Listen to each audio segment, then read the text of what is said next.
عزیزان ملت اسلامیہ، ہم نے رمضان المبارک کے بابرکت مہینے میں قدم رکھا ہے اور اللہ تعالیٰ اس مہینے میں جنت کے تمام دروازوں کو کھول دیتا ہے اور جہنم کے دروازوں کو بند کر دیتا ہے، شیاطین کو زنجیروں میں جکڑ دیتا ہے اور اس مہینے کے نفل عبادات کا ثواب فرض کے برابر کر دیتا ہے اور فرائض کا ثواب 70 گناہ بڑھا دیتا ہے۔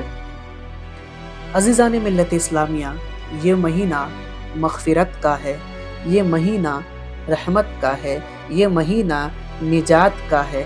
عزیزان ملت اسلامیہ، اگر میں اس مہینے کے فضائل اور فوائد ہی پر بات کروں تو یہ ویڈیو بڑی لمبی ہو جائے گی، لیکن آج میں جو آپ کے بیچ جس مقصد کے تحت حاضر ہوں وہ یہ کہ اللہ نے اسی مہینے میں روزے کو ہم مومنوں پر فرض کیا۔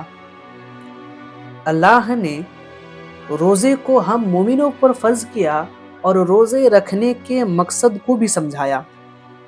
اللہ تعالیٰ قرآن مجید میں ارشاد فرماتا ہے، یا ایھا الذین آمنوا کتب علیکم الصیام کما کتب علی الذین من قبلکم لعلکم تتقون، کہ اے ایمان والو، اے مومنو، ہم نے تم پر روزے کو فرض کیا جیسا کہ تم سے پہلے لوگوں پر فرض کیا تھا، تاکہ تم پرہیزگار بن جاؤ، تاکہ تم متقی بن جاؤ۔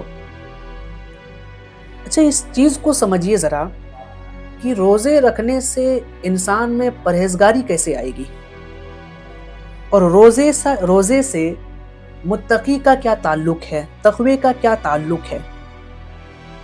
تو اسے سمجھنے کے لیے سب سے پہلے ہمیں یہ سمجھنا اور جاننا اہم ضروری ہے کہ اللہ تبارک و تعالیٰ نے انسان کو 3 چیزوں کے مجموعے سے پیدا کیا۔ نمبر 1 جسم، 2 روح اور نمبر 3 نفس۔ لعلکم تتقون کو سمجھنے کے لیے ان تینوں کا کام اور تینوں کا مقام اور محل سمجھنا ضروری ہے۔ جب تک ہم مقام جسم اور جسم کا محل اور روح کی محل، روح کا مقام، نفس کا اصل نہیں سمجھیں گے، تب تک ہم لعلکم تتقون کو نہیں سمجھ سکتے۔ لعلکم تتقون کو سمجھنے کے لیے جسم، روح اور نفس کو سمجھنا پڑے گا۔ تو آئیے ہم مختصر میں جسم، روح اور نفس کو سمجھتے ہیں کہ how they plays a different role in human body۔ انسان کی مضبوطی کے لیے، انسان کے اعلیٰ مقام کے لیے، انسان کی کامیابی کے لیے یہ تینوں کا کیا رول ہے۔ تو یہ سمجھنے کے لیے آئیے ہم پہلے جسم کے متعلق بات کرتے ہیں کہ اللہ نے جسم کو 3 مادے سے پیدا کیا گیا۔ یہ جو مادہ ہے، انسانی جسم میں ایک مادہ ہے، ایک میٹر ہے، جس کو انگریزی میں 3 اسٹیٹس آف میٹر کہا جاتا ہے: سالڈ، لکوڈ اور گیس۔ جسم میں سالڈ بھی ہے، لکوڈ بھی ہے اور گیس بھی ہے، اور یہ جو مادہ ہے ایک مخصوص اور محدود جگہ کو لیتی ہے۔ یہ جو مادہ ہے ایک محدود جگہ کو گھیرتی ہے۔ اب آپ دیکھیے، مثال کے طور پر میرے پاس یہ ایک مائک ہے اور میں نے اسے اس جگہ پہ رکھا، تو نیچے رکھا تو اس نے ایک محدود جگہ کو گھیرا۔ میں اس کمرے میں بیٹھا ہوں، اس چیئر میں بیٹھا ہوں، تو میں نے اس محدود جگہ کو گھیرا، جس کو انگریزی میں ڈینسٹی کہتے ہیں۔ ہم جب گلاس میں پانی رکھتے ہیں تو وہ پانی ایک محدود جگہ کو گھیرتا ہے۔ جب آپ کسی پتیلے میں یا کسی برتن میں پانی کو گرم کرتے ہو تو پانی سے بھاپ نکلتا ہے، وہ گیس کے فارم میں ہوتا ہے، اور گیس بھی آپ کے کمرے میں پھیل جاتا ہے، اور جہاں تک گیس پھیلتا ہے وہ ایک محدود جگہ کو گھیرتا ہے۔ تو پتہ یہ چلا کہ مقام جسم، محل جسم یہ محدود ہے۔ یہ محدود ہے ایک جگہ کے لیے محدود ہے، ایک مقام کے لیے محدود ہے، یہ سمت ہے، یعنی کہ اس سے باہر یہ نہیں جا سکتا۔ یہ میرا جسم اتنا ہی جگہ لے گا، اس سے زیادہ نہیں لے سکتا۔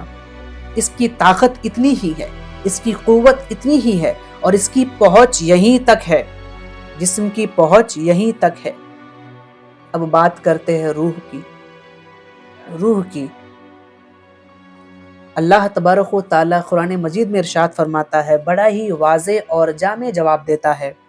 اللہ فرماتا ہے کہ یہ جو تم سے روح کے متعلق سوال کرتے ہیں نا، یسألونک عن الروح قل الروح من امر ربی، یہ جو تم سے روح کے متعلق پوچھتے ہیں، ان سے کہہ دو کہ روح میرے رب کے حکم سے ہے۔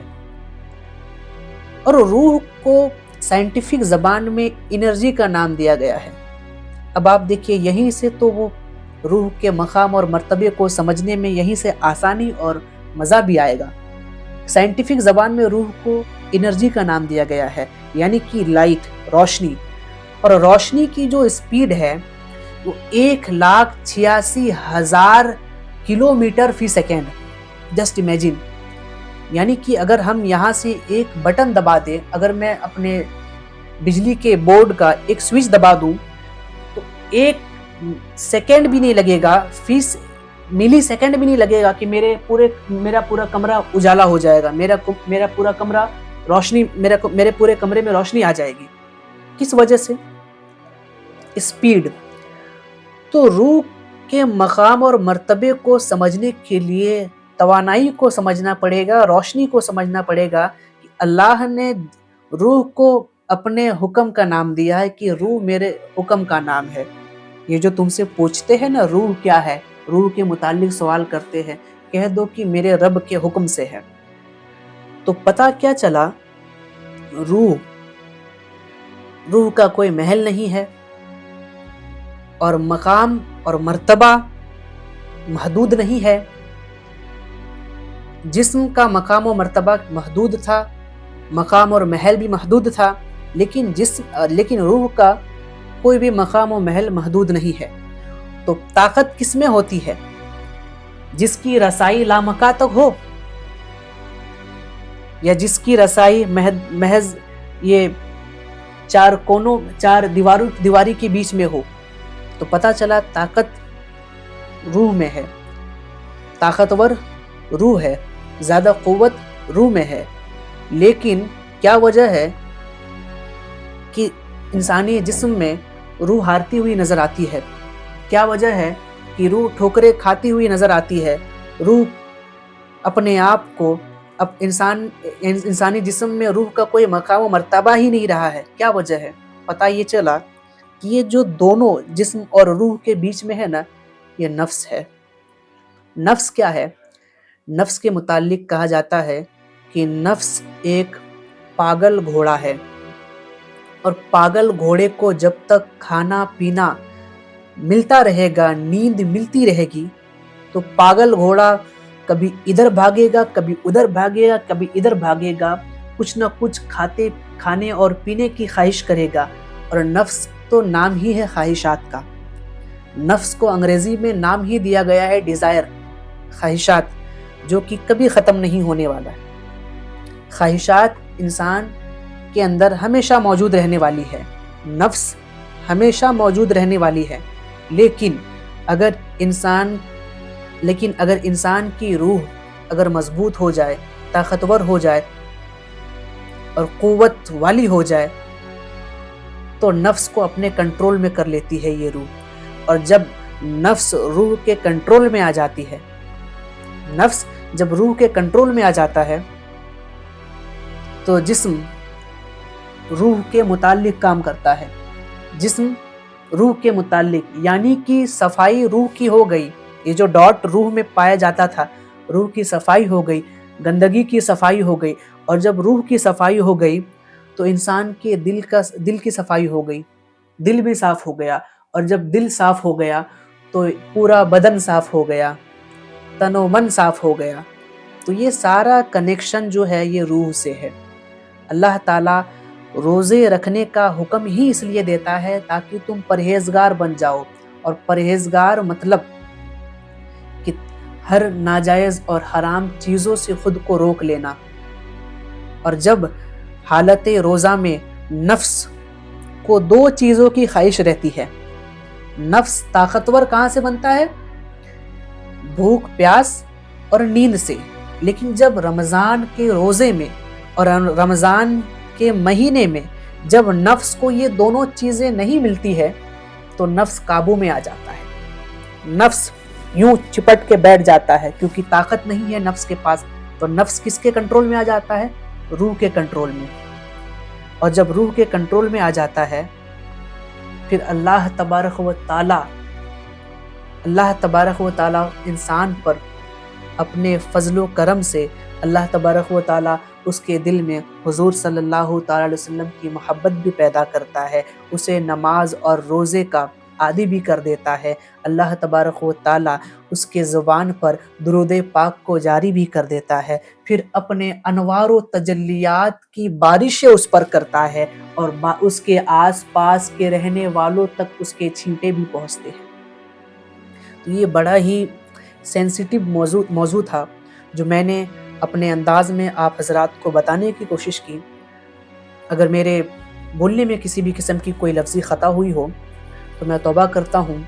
استغفر اللہ ربی من کل ذنب واتوب الیہ وما علینا الا البلاغ المبین۔